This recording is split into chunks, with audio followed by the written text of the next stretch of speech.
This is Jay Peteranetz, Marvel card artist on Marvel Premiere 2017, Marvel's 80th, Infinity War, and other card sets from Upper Deck.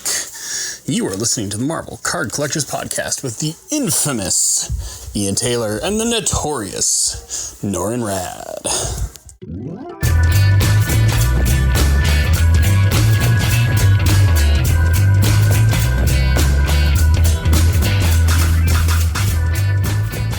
I'm not sure what you've got on your head. How do you not know what I'm wearing? No, you're wearing the Ghostbusters thing that there we go. Ray Stantz wears, I believe.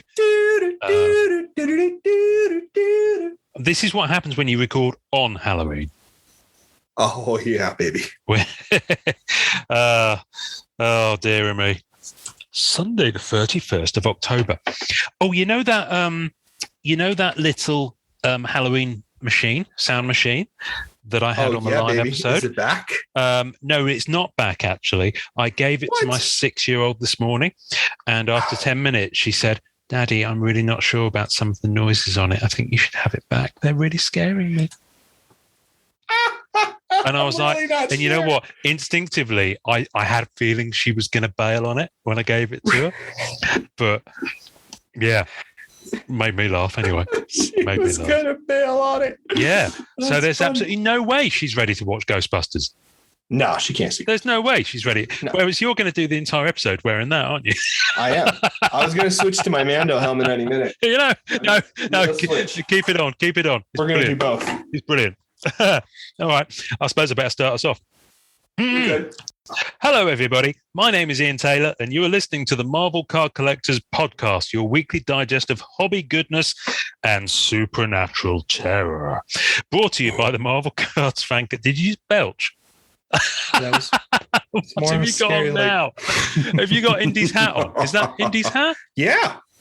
Wow. Good call. You're going to keep changing outfits through the episode. I can feel it in my water already. I've got no idea where we are. Oh, yeah, you can find our two groups on Facebook, details of which are at the end of this podcast. So come check us out. With me, as always, is my co-pilot in all things Marvel cards. I'm not going to look at you while you're doing this. He's a sandwich short of a picnic, ain't that the truth? A teaspoon short of a dinner set, and a joker short of a full deck. He's a screw loose, a marble missing, and just mad about Marvel cards. It's Norrin Rad. Hey, everybody. You had sugar this morning. Have you had high fructose corn syrup or something like that? It's 10 o'clock, not 9 o'clock, so I get very different when it's later in the day. It is mostly just so I can be put to sleep in a nap later. That's fine, bro. I get a little rambunctious. I will tuck you in, dear. I will tuck you in. This is one of those rare. There's like 2 or 3 weeks in the year where the time difference is only 4 hours. Because British summertime in the UK ended at 1 o'clock this morning or something stupid like that. So we got the extra hour in bed. But I think that happens for you next week. Is it next week? So. Yeah. Is it next week? I think it is. We should probably figure it out because it will affect. Our phones do it automatically. I no longer have to care. Oh, can I just tell you something? When we okay. He now has his Mando helmet on. Can you actually talk through that? Will it? Of course, I can talk through this. You seriously? Is that going to cover you for a mask mandate? It probably is, because technically speaking, it is a mask. I'm going to teach in it. I don't know what everybody else is doing, it? But yeah, I can see through it. Oh, amazing. My wife, we don't own a car at the moment. We don't need to because we live relatively city centre. But when we used to own a car, for half of the year, the clock was wrong because my wife didn't know how to adjust the clock on it. It was a manual clock. So for half of the year, it was right. And for half of the year, it was like, what time is it? I think it's that time, but it might be an hour earlier or it might be an hour later. I'm not sure because we couldn't remember which way it was. Anyway, I don't know why I'm telling you this. I don't know why I'm telling the listeners this, especially that one guy in Canada who doesn't like it when we go off topic. So we should probably talk about cards. Before we talk about cards, I want to talk about our intro artist, who is a returning intro artist for this week's episode, Jay Peteranetz. His name is, and for the life of me, can I find his Instagram feed? Can I bugger? So he's on Instagram at Jay, the initial J, Peteranetz, which is Peteranetz. It's always a good surname when it's got a Z in there.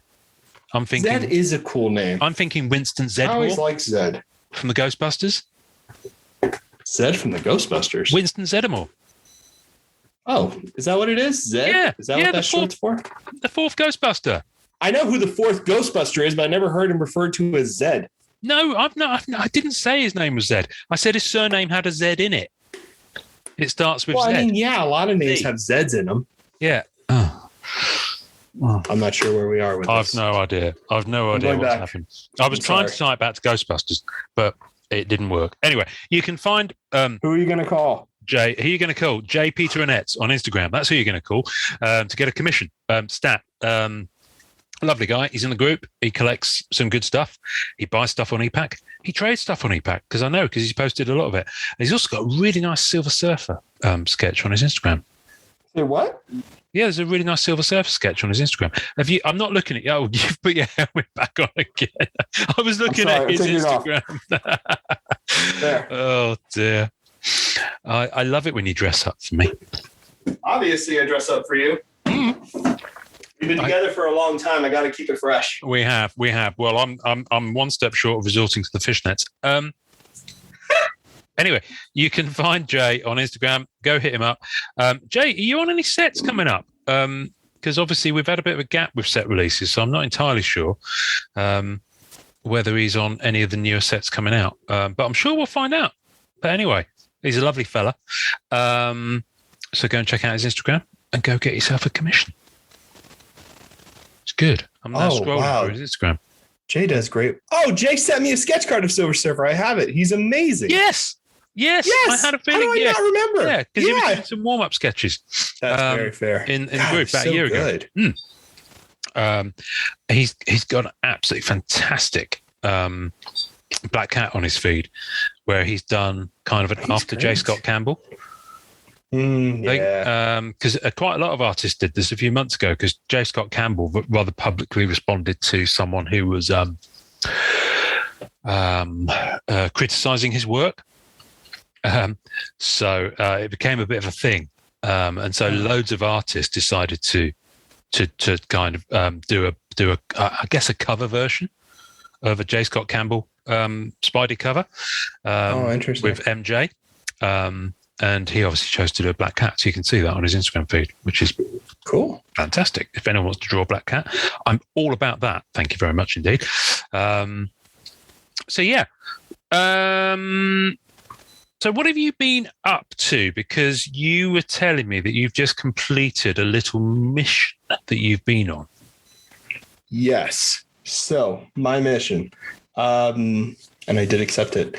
It was... So basically, before Metal came out, X-Men Metal, I was trying to figure out which character I was going to hunt down. And then the checklist came out, and I was very much going to do Gambit and try to get a lot of the purely periodics. And the purely periodics got out of control because someone paid way too much money for the Angel 3 of 3. And at that point, I was kind of like, not doing this. I'll keep my purely periodics. So I'm doing the blue team for them. And I actually completed the Gambit Rainbow.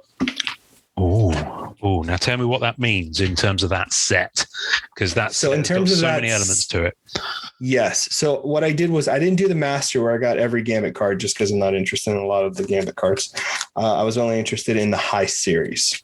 So there are two versions of every character in the set. There's 100 base set and 100 high series base set. That's 101 to 200, yeah. Yeah, so 1 to 200 altogether. And then I was interested in the Gambit from the high series section because the Gambit from the low series section is very kind of like James Bond, like, tuxedo type of Gambit, which is cool. Yeah. But I'm more of a like, classic Gambit, need that trench coat type of deal. And, I want to go for the Gambit set. I started doing it when boxes were being cracked. And I had the pink, gold, grandiose base. I had a few of them already. Oh, wow. Okay. And I dropped it because the prices got some kind of dumb. And I was like, no, I'm not going to do this anymore. And then ePack came out. And then I got really lucky and I was able to grab the green PMG. Oh.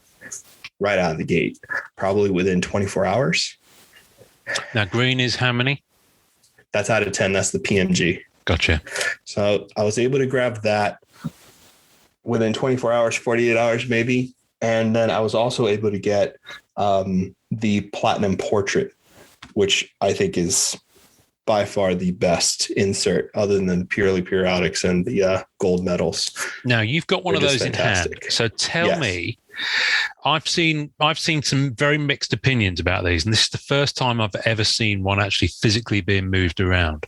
So Platinum Portrait, they're a sports card insert that's been ported over to Marvel, yeah? Yes. Okay. That's right. So similar to PMGs, Intimidations, TI-22s, all that kind of stuff. Right. So, okay. They're trying to bank on the popularity of people who are into sports going into Marvel. Okay. However, is it a metal card though? Is it a card? So the card is, so let me get everybody an understanding here. So the card's like a 35 point card. Okay. So it's fairly thin, very thin as it can be. And what has happened here is that it has a really beautiful rainbow foiling for the metal logo, the word Gambit, and Platinum Portrait, which is right justified and moving downwards. All of them follow that similar format. The card is like a silverish gray. So it has like a nice little silver tone gray to it, which is really nice. And the image, so they're all portraits, obviously for the name, and it's a portrait of every character. Now, what's really wonderful about this is that the card is actually made up of tiny squares in the face of the character.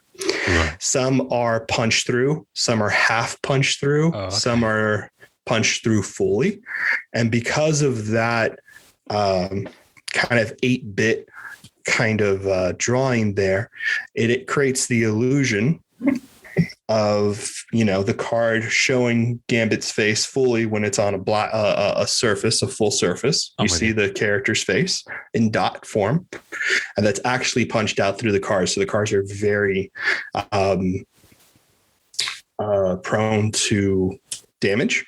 I will say this: I have not yet seen a damaged one unless it came out of a pack, and that's where a Gambit and some other card was fully warped. For this guy who unpacked them, unfortunately. But the cards are very beautiful. First time they've ever done them for Marvel. I've never seen an insert like this. It was my first time seeing one in hand because I just don't collect sports cards. And I have to say, I mean, like it's the best. In my opinion, it's like one of the best inserts. Cool. Hands down. Well, it's nice to hear some positive stuff about the set because I know that we've had some mixed feelings about it, and I know that it's a set that has divided collectors quite considerably. I'm not happy with. I think the 3 inserts that probably are best in terms of quality control, design, in my opinion, foiling, the type of artwork they used for them, and so forth, have been the Palladiums, the purely periodics, and the Platinum Portraits. Okay. I think those are going to be, they're just the nicest ones. I finished the Gambit Rainbow, went all the way to black. So you have to do the blue, which is 10 high series base card combined. You can only do that on EPAC, so it's an EPAC achievement. And you get the blue card, which is definitely the nicest color of the bunch. Okay. You've got that already? Wow. Yeah. All done. Express shipped. Yeah. Nice. And then I also got the black, which is 100 of those blues. Okay. So do you mean 10 of the blues? 10 of the blues. Right. 100 of the base set, 10 of the blues. Okay. So it's the same principle as the silver web foil and then the rainbow web foil on Fussum, in that to get the blue and the black, you actually need 110 of the high series because you need... Yes, because you need that extra blue. And you've done that already? Yes. Oh, you were booking. I lucked out. Because once I had the green in hand, I probably purchased like 4 packs. Okay. Total. And then I had help from Doom Card, Spidey G09, Rare Collectibles, Eugene, and a few others, Miles, Namor Collector, and a few other really good friends who, came in clutch and helped me in trading and stuff like that. And then I bought maybe 4 blues. Okay. At around like $30 each. Okay. on EPAC though. You didn't buy on them EPAC because they need to be on. on EPAC because it has to be on EPAC. Because if you do it on COMC, you can't redeem after the fact. It's been out of the system. So I was able to grab it. I'm not happy with the quality control on those cards at all. Mine came out decent. They're nice. I think they look really good, but there's a lot of widening on the back, similar to what we experienced with the physical stuff. So I'm not very happy with that. The PMGs are just not very PMG. I would say like the grandiose pink, gold, blue, and black. Those are actually better cards than the PMGs in terms of like the foiling effect and the lighting and the kind of coloring. That's a shame. It's a big shame. It's a huge misstep for them. I think huge. But I really liked the art of the Gambit from this set. I love that classic. I love what they did with the set. Kind of Uncanny X-Men. I mean, first appearance, and I think it's 267 is the issue they pulled this one from. It's not 266, but it's just like one of the best images of Gambits that, you know what I mean? It's one of the first. It's very great. vintage. Yeah. Beautiful piece. So I'm happy I was able to grab it. Well, that's interesting. So effectively speaking, what you've done is that you've used and not unlimited. That's double negative, a limited resource of funds to just go after a specific goal. And you've been very careful and strategic about it. And the truth is, like, we're bringing this up because we were reading a post that was a pretty amazing post in the group, the MCCW group. And the post is by, I'm trying to remember, Daniel John Anning. Daniel John Anning, who's great name, who posted a really amazing breakdown of what it means to buy packs of X-Men metal on EPAC specifically, and how the cost is not really beneficial to you because you're not really getting anything that could recuperate your cost. Now, this is the tricky part about cards. There are multiple people who enjoy just opening packs and get a thrill of just getting cards, and that's their day, and that's totally fine. There's other people who hunt things specifically, like I do, and then there's other people who just try to amass as much as possible. It's like going to a city you've never been to, right? You go to even the bad restaurants, you just walk everywhere, you exhaust yourself. And at the end of the trip, you look back and you're like, this, and I really like these things. Yeah. And that's kind of the journey they take. When you open a box of cards, I don't think anyone should ever think they're going to get their money back. I think there are ways to trade. And I think that's what's important is that, you get certain cards that you can maximize it. Yeah. Maximize your trade options, right? You get a hit a box. So that way, if you don't get what you want, that hit could possibly barter your way up through the ranks. That I do think is important. And the EPAC packs with the 4 digital, 2 physical cards makes that almost impossible to do, in my opinion. So, I think that's problematic. And that's a lot of what that person, that gentleman was trying to say. So I wanted to share the Gambit Rainbow thing so people understand it's not a boasting thing at all. Like, what do I think I'm going to keep long term? I mean, I want to keep it all for long term, but the cards I'm mostly happy with that I don't think will be moving are the periodics and the platinum portrait. I really like what they did with the platinum portraits. I think they're just really special. Because the black, I've heard people raving about the black, and of course, relatively few are out in hand now because people are starting to get them shipped like you have, really quickly. What's the effect on that like? So the black is very similar to the other colors. However, when you turn the black in a particular way, you do get a rainbow effect. So it's not like a matte black. It's like a shiny. It's black, but it has a rainbow effect. I think it's nice.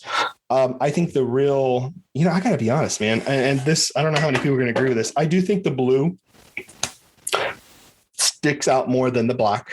I will say that. The quality control on the blacks is not good. So that's really upsetting. Yep. Not good at all. So that's really, really upsetting. So just so everybody knows, be careful of that. I think the blues are way more vibrant than the blacks, but I also think the golds are nicer, at least on the Gambit. The gold and pink, I think pink is really nice. I think pink is a huge misstep for people. They're out of 75. They're really nice looking. The Grandioses are just really cool. I think the blue might be the special one, in my opinion. I like the black, but I wish the black. Yeah. I did like the Grandiose from the box, the physical box that I had. They were probably nice. My favorite ones, and the golds, but the golds were so hit and miss depending on the artwork that was used. Yes. Like if the card had orange in it or anything like that, the gold was a complete misstep. On the Gambit High series, it looks very, very good. But the gold could be a misstep. So was the pink. The Grandiose, I feel like was always a winner unless the character took up most of the card. And that's all three of those reasonings are an example why black and blue would not work for a lot of characters too. I think the more foiling you have showing on your card, and then the color of your character, that combination is what's going to give you the overall best effect for that foiling. I like the blue, but I like them all. I think the blue jumps out a lot. I think the blue has a nice deep hue to it, which I really like. And the black's okay. I'm really upset. The black is not, the quality control of the blacks are just as bad as the quality control of every other card. Oh man. Which is weird. Grafting for it so much as well. Yeah, that was really upsetting. Really, really upsetting, actually. Yeah. So I did want to warn people of that because I know people are going to try to take advantage of other people for the blacks. Yeah. Pretty bad. So I wanted to make sure people understood that black is not going to be in any better condition than any of the other cards from the set. There's whiting on the corners and on the back. You still got problems here. So what I like about Daniel's post was he was basically saying he was trying to put things into perspective for those watching the posts where people are posting the hits and wondering if the can't take you seriously. For those listening, Norrin keeps swapping between his indie hat, his Mando mask, and his Ghostbusters visor. It's absolutely brilliant. It's priceless. Keeping me on my toes. Keeping me on my toes, that's for sure. From the waist down, by the way, if I was to stand up, I am Frankenfurter from the Rocky Horror Picture Show. See, that makes total sense to me. It does, yes. Vinyl Guzet is what I'm going to say. And everyone collectively throws up in their hats right now as they're listening to this episode. So he was basically saying the price is worth the gamble. So he basically gone and had a look on ComC and said for around the price of a box of Marvel Metal on E-Pack, you can currently get one of the following options from ComC. And he listed whole things. He said most of the Palladium set, for example, an entire 101 to 200 high series, an entire base set 1 to 100 in gold parallels. So, all non-short print blast furnaces, all non-short print arc worlds, half a set of geodes. And yeah, so it's interesting, which is great. And yes, you could do that.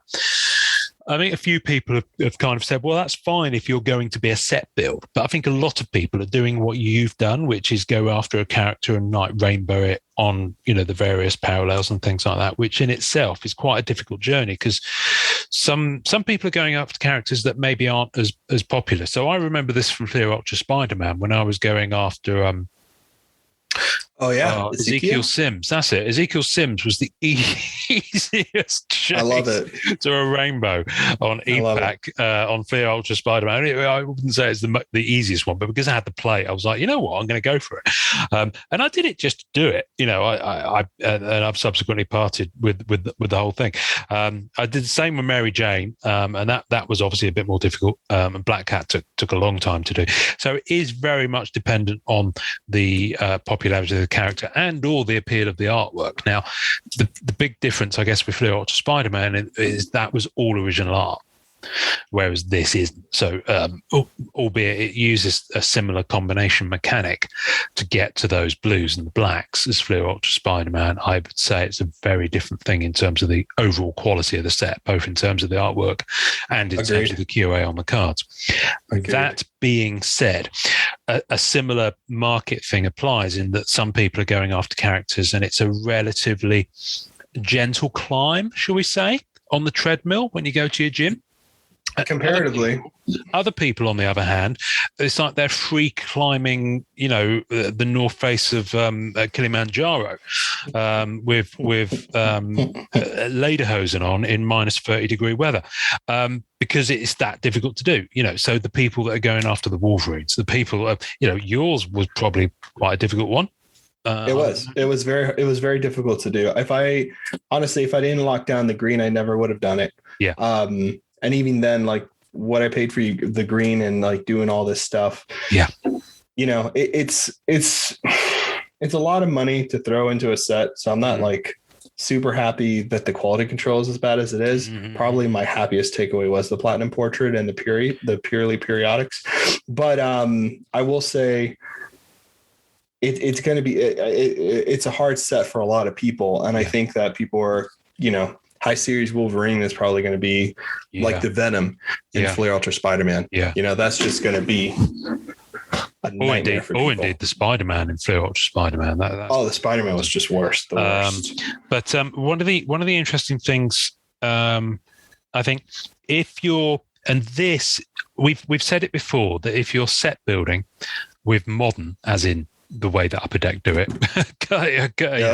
card collecting, you're it's an uphill climb. I'm going to use that metaphor repeatedly, and I'm not apologizing for it. So, but you're it's not an easy thing, and it's not a cheap thing with this particular set. No. However, if you are going to set build, Daniel's post is correct in that you can do it quite affordably through ComC.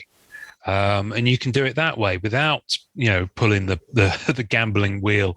That's what I would do. Money, yeah. If you want the physical set, if you want the physical set, it's like this with a lot of modern releases. Once the set is out and the volume drops into the market, it becomes a bit of a race to the bottom on ComC for a lot of cards. Yeah. So you can, when you're talking about, okay, if I've only got X amount of budget to spend and I want to get that set, and I wasn't able to buy it on physical because Dave and Adams were putting the prices up every few days and pretending they'd sold out, and whoops, we found some more, but guess what? It's $100 more now that we found this latest box that was hidden away in our warehouse. I don't buy that at all. It's sharp practice in my view. Nope. Anyway. It's garbage. Or you couldn't afford to spend on a box on EPAC because if you do that, you'll walk away with nothing close to what you want to do if you're set building. So he's right. You can use that money. You can just bide your time, try and avoid the FOMO. Just bide your time.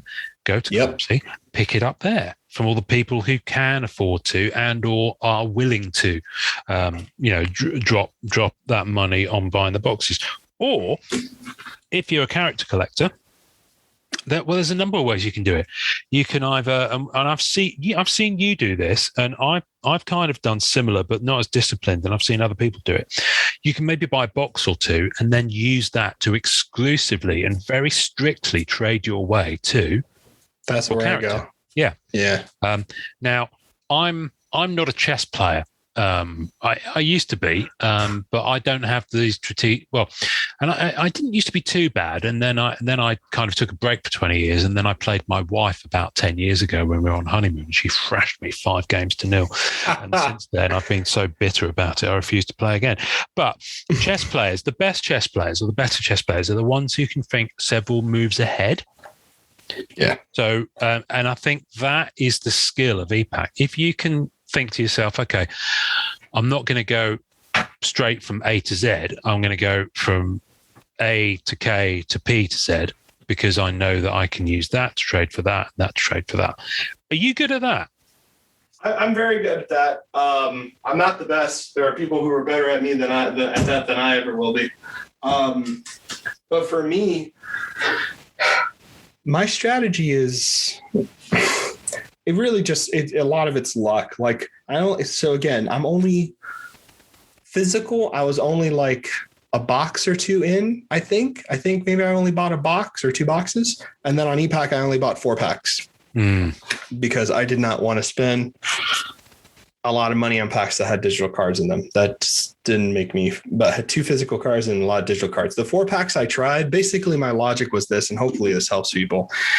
If you're going to hit, you're going to hit on 1 pack Mm. You know what I mean? Like it doesn't matter if you buy 3-5, your lucky number, whatever stupidity that is. You know what I mean? If it's going to happen, it's going to happen in the one pack. So basically what I do is I buy the one pack. It doesn't happen. I let it go. And then a day later, I think about it. I'm like, I'll try it. It doesn't happen. Well, then I let it go. And then I use what's in those packs and trade very much in the favor of the person who's coming at me for the thing I want. And I just give them whatever they want. I don't mess around with that. Like, you know what I mean? And then the other thing is too, I don't dangle anybody on a string when I'm looking for what I want. A lot of times I see a lot of collectors mess up because they say they want something. You say, well, here you go. Do you want it? And then they're trying to haggle. I just keep it. I don't even bother with people like that. Like, I just don't. Like, if you tell me you want something and I show it to you and I give you a fair price and then you want to still knock me down a couple bucks for whatever, then it's over. I'm just going to keep it. You know, I don't need to sell it. So I never do that. So like anytime, like with the green one, basically I asked and I said, hey, what do you want for this? They told me they had an offer. And I was like, do you have that as a real offer? Or is that an offer that someone said, hey, I think you should sell it for this? Because that's the other thing that's really pissing me off lately. Is someone's like, oh man, that could sell for $1,000. I'm like, no, little one.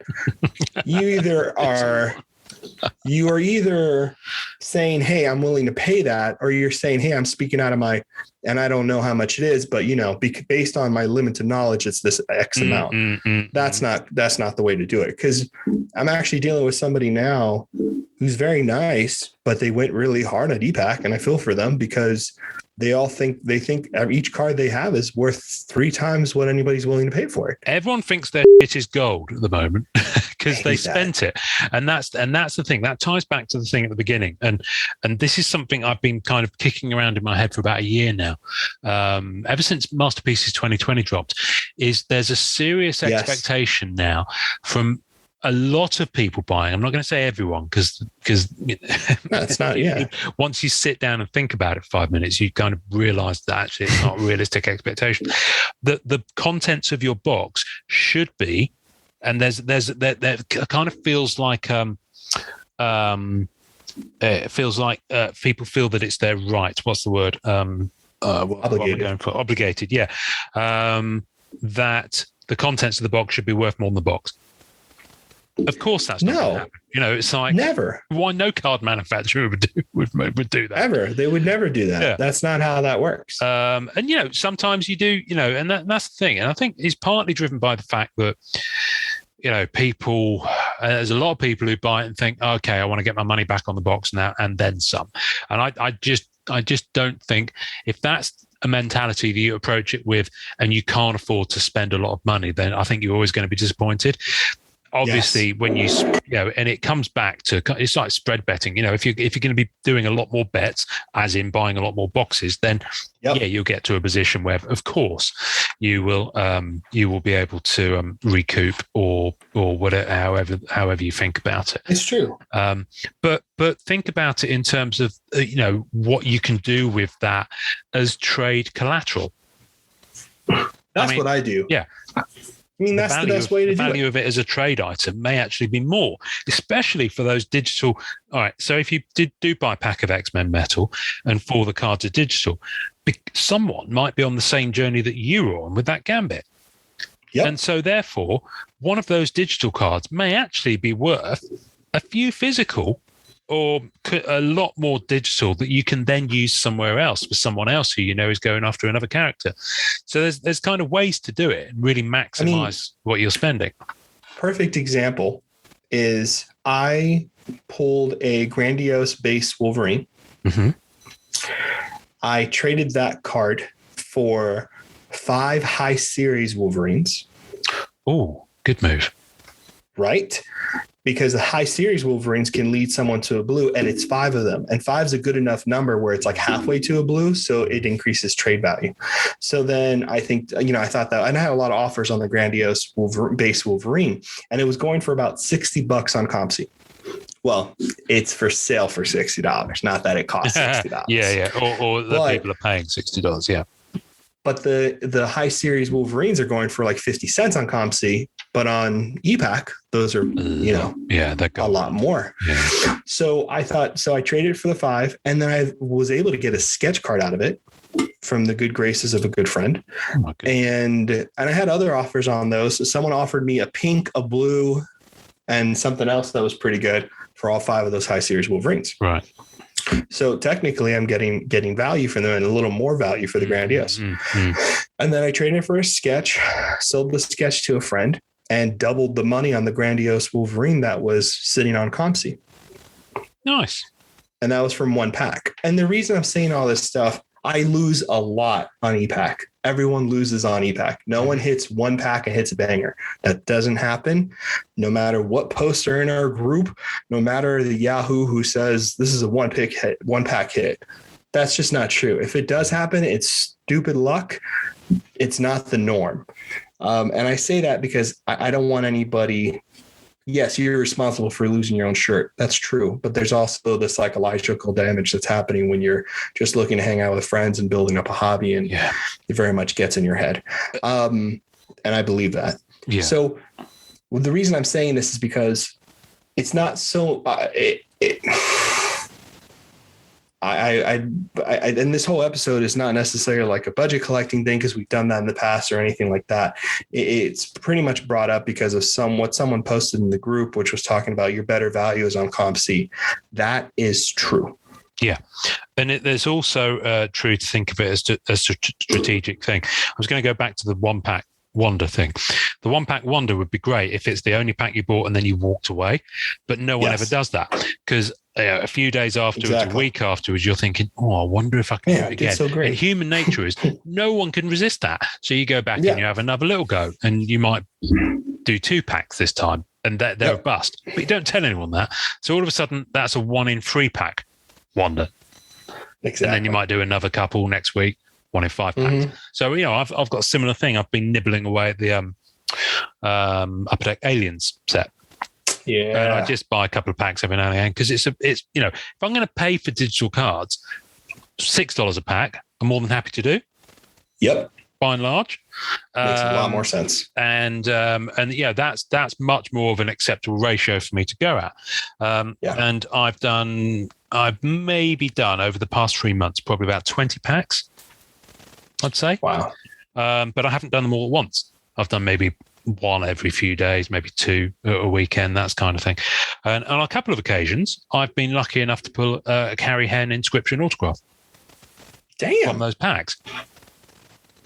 But when I spread that over the 20 packs, do you see what I mean? I've had about what I would get if I'd have spent on a box and et cetera, et cetera.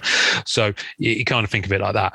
I guess it's the same as the easiest way to think about it is bring it into physical terms. If you were going to walk into the store and some kid bought the first 6 packs off the box and then the 7th pack had the hit and you're just the person who walked into the store and grabbed that pack, then of course you're going to, of course you're going to pull it. Yeah. So if you try and think of it in those terms, that's simply the way it works. I've seen a lot of people saying, I've just had, book pack after pack of rubbish, and someone else will go, well, it must be primed for a hit then. And then someone out of here. I hate that. And which is fine if the algorithm or whatever it was that decided on the distribution of cards actually worked in the same way as that physical box in the store where Billy had bought 6 packs and got nothing and you'd happen to pick up the pack that had the... You're not the only one pulling from the box. I think people forget that. Well, that's the thing. And multiple people can pull from the same box simultaneously. At the same time. Because it's a system that allows you to do that. Whereas you can't do that in the store where Billy's just bought 6 packs. You just hang out by the box. Next person in the queue. I've done that before and watched other people open it without being able to afford it. Marvel Universe 1992. Anyway, but what I was saying is there are ways that you can go about it. So for example, I don't think a lot of people necessarily see it this way. But the way I think about it is that with EPAC, I have to look at it is that everything I buy, even if it's the ones with just a digital content majority and I don't get anything that's necessarily something I want and therefore has a perceived value to me or has a worth if I choose to sell it, I think of it as putting credit into the system. I don't think there's such a thing as a junk card on EPAC because something is going to be something that someone wants. given the number of users on the system. So I think of it as everything has a value to it, even if I'm chunking it up and selling it off as lots. It'll be someone will want it. So a recent example would be I had all those Aliens cards that I didn't want because I'm not, it's doing a digital thing, and I'm not never going to go for that. I was just in it for the autographs. So I was posting. I said, "Oh, I've got about 200 Aliens cards. Mix of digital and Chase. We'll trade for something decent off my wish list." And someone came along and gave me free Alien movie autos from all, because they were set building. Do you see what I mean? So it's it's never a waste if you think of it like that. It's not. One of the other things that I've personally started doing, and this is more of a spending and impulse control, because the thing is with buying on ePack, it's all about the impulse control. And if you don't have impulse control, you will always overspend, or you'll always buy something that maybe you could have strategically put that money to better use, which ties into Daniel John Anning's post. Because what I do to stop myself now is I go and put a couple of things in my basket, maybe I'll just be hovering over the buy packs thing, and I'll think, okay, I'm about to drop. Let's just be frugal and say $8.98. I stop myself. I go to ComSeat. I look at cards I want, and I find one that is going to be $8 for a card I want, and I just buy the hit. Yep. So I guess that's a way. Yeah, that's a way of doing it. That's what I always do. Yeah. Always. Having said all that, I have just bought 2 packs of cards on ePack while we were talking. Shall we open a pack of the week? Unbelievable. Jeez. Can't take you anywhere. You can't take madman. No, I just thought it'd be fun to actually just. We haven't done this for such a long time. No, I agree. So I thought let's just. I'm going to share sound, although I don't think I've got it set. So I bought 2 packs here. One of them is not a Marvel set, as you can see. Can't take you anywhere. I don't care. We're card collectors, although we primarily talk about Marvel. We talk about other things as well. We do. We should have an episode where we just talk about other card sets. We've talked about other things we collect. We did an episode about that. That's true. And someone didn't like it. Anyway, Marvel Annual. So yeah, I've a big spender here. So I've gone for Marvel Annual 2016. Just for gigs, really. Should we go for it? I thought it makes a difference to Doctor Strange. So let's open it. Click open to see what's in your pack. Oh, by the way, as we record, it's Halloween today. Upper Deck have done this thing where the red glows, which are normally what indicates a hit, is orange for Halloween. I know it's tempting me to buy back, but I'm no, I've done it for you. Right. So let's see what happens. Right. So most of Marvel Annual 2016 is digital base. So I've got Kazar digital base. I've got Colossus digital base. I've got a Deadpool digital base. Now the next one should be a physical. No, hang on, it's a Nova. Oh, hang on a minute, what's going on? One of these is supposed to be physical. I think one of them might be a short print. Anyway, 5 cards. There we go. Show all new items. I think one of them's an SP. Yeah, there we go. The Deadpool's an SP. So that's the physical card. There we go. So I've got an SP physical and 4 digital base 1 to 100. Very cool. It's fine. It's nice. It's lovely. Should we open the other one that's not Marvel? I'm ready. If you don't like that and you don't dig the fact that we collect other things other than Marvel, then fast forward a few minutes. So I bought a pack of 2019 James Bond collection. Yeah, baby. Which is actually a really cool looking set. But I go in for Bond just for the Daniel Craig movies, and only for the autographs and relics. There aren't any relics in this set. It's just autographs. However, that said, I did do a couple of packs of this the other night, and I pulled an autograph of a lady who was in Goldfinger, I believe. Wow. Yeah, which was cool. Anyway, let's open a pack. 6 cards, and I think 2 are digital on this one. And it's a $6 pack, so let's see what happens. But they are a really nice design. They're really clean. You've probably never seen one of these be opened, have you? Oh, cool. The Gypsy Dancer. That's awesome. From Russia with Love. Scarpine from A View to a Kill. Zinnia Onatop from Goldeneye. Now, that's a physical card. That's cool. Not sure what the name of it is. That's the woman who played Jean Grey in X-Men. That's right. Yes, in the Bryan Singer trilogy. or the one that started with him. M from Spectre, so Rafe Fiennes there. Cool. And the last one is Patrick McNee. Patrick McNee as Sir Godfrey Tibbett from A View to a Kill. And there we go. That's my pack. And so the physicals are the SP there. So it's a typical thing, 1 to 100 of digital, and then you've got an SP. And then that's an SSP. Well, that's an SSP. Nice. So here we go. So straight away, I'm going to see if I can get value from this. This is easier to do on single packs. Open it in grid view like this, and you'll see binoculars next to it. Like that, baby. See there. And I can see who's wish listed it. Now, as it's an SSP, I might be able to straight away turn that into something I want. And that's the way to do it. Now, that's a lot easier to do and more manageable to do on a single pack basis. So there's 8 people who've got that wish listed. So I've no idea if any of these people will have anything that I want. And you just start. So that person there's only got 1 feedback. So that'll be a dead account. This person here, let's have a look. And if you recognize the name, then, it can be quite a good way of doing it, because you'll know straight away that you might have a more that's what I did for metal audience, shall we say. So straight away, go in, ownership. You look at ownership and nothing on my wish list at all. And in fact, most of their stuff is hockey. So, yeah. So I'm no point. So you just go on to the next user. And I recognize this username. I don't think I've traded with them, but I've seen them around. So I know they're active. So let's have a look. So at this point, I'm going into their profiles and I'm looking and I'm saying, okay, they've got this many items. And you can also, when you go into people's profiles now, you can see if they've been posting on the forums, which will give you straight away a really good idea of getting a sense of what they're looking for. Yeah. Now, this guy's offering more than he's asking for, and he's got a hockey thing. So if you look at his e-pack there, you can see again, he's mainly a hockey guy. But it could well be, not that I want to, and he's got nothing recent Marvel.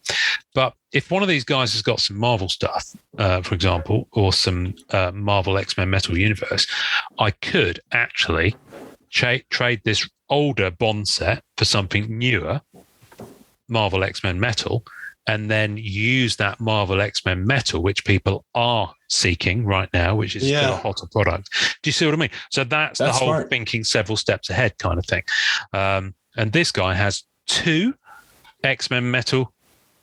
There we go. So he's a hockey buyer. He's obviously just bought a pack of X-Men Metal Universe at some point.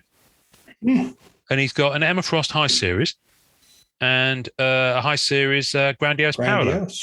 Now, it might be worth my while to do a trade offer for both of those cards, thinking that he'll probably just want to shift them to make that 0 for that SSP, and then see if I can get those in the familiar circle of people we know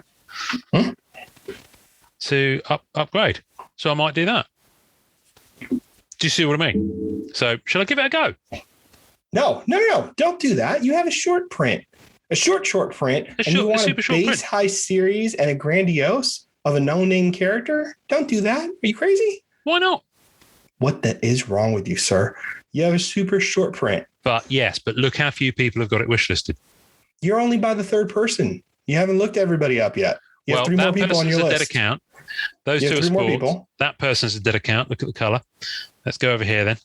Okay. Brilliant. This is great listening for people. Let's have a look. Right. So this user. So let's see if we can actually upgrade on air. Right. Let's do it. One item on my wish list. What is it? Right. Now that's a Michael Keaton booklet autograph from Homecoming. So with the best will in the world, I might have a super short print, but it ain't going to get me that. Yeah, but like, what do they collect primarily? That's going to get me a block. Let me have a look. What else has this person got? Like, are they a huge Bond collector? I have no idea. Black Widow, barf. Black Widow. So this person's going into Black Widow. It looks good. Black Widow looks good. I shouldn't be. It does look good. Harsh. It does look good. Yeah, people are into it. Ridiculous. It looks good, man. For example, if I could swap this for an Unbound, I'd be very happy. because I've not spent a single cent on Unbound, and yet That's true. You're only missing about 3 set. cards. So that's always a good trade for me. Let's have a look at his entertainment. Let's have a look at his entertainment and see. So they're going after Alien 3, which is a relatively recent release. What else are they going after? Yeah, they're going after the Bond set. Look, they've got 500 and something odd cards. Yeah. Have they got anything that's autographed? Let's have a look.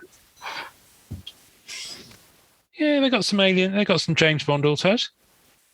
Again, nothing that I need. So I don't know. And that's the thing, you see, you got to look at how much that's, because that SSP may be worth more on EPAX than it's on COMC. So then you get into the whole thing of, okay, well, if I look at COMC values, that might not be reflective. Because I've had people come at me and say, okay, I want your Fleer Ultra Spider-Man, and I can see these are selling 50 cents on COMC. And I'm like, yes, but within EPAC, it's probably at least 4 times that value, because you can use it as a combo to get, silvers, or to get the patent if it's a metal base, for example. That's the most recent one. People are trying to get those off people for cheap and saying, oh, yeah, this is only selling for such and such on COMC. So, yes, that's because if you've got it on EPAC, it's got a lot more value because you can get a pattern parallel. The pattern parallels are selling from anywhere from 40 to 50 up to about 200, depending on the character. True. Because there's surprisingly few of them. So anyway, a long way short of saying that there are quite inventive ways to make a small investment go a long way in terms of what you walk away with, and make other people very happy in the process. Yes.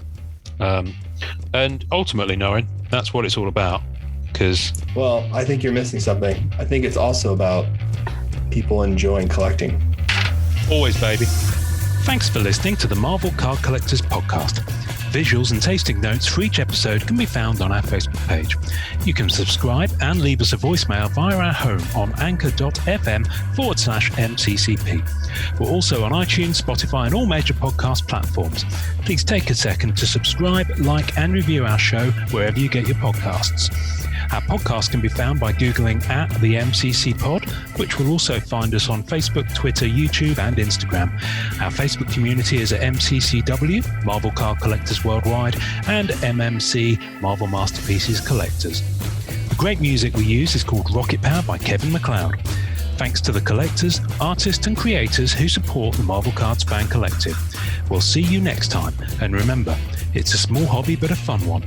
Make mine Marvel and enjoy collecting.